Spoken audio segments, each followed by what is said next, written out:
பொல்லார் கடவுளை புறக்கணிப்பதே அவர் தம்மை விசாரணை செய்ய மாட்டார் என்று அவர்கள் தமக்குள் சொல்லிக் கொள்வது ஏன்?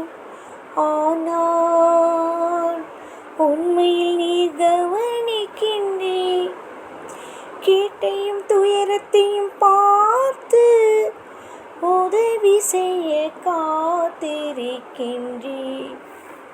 திக்கற்றவர் தம்மை உன்னிடம் ஒப்படைக்கின்றனர், அனாதைக்கு நீரே துணை.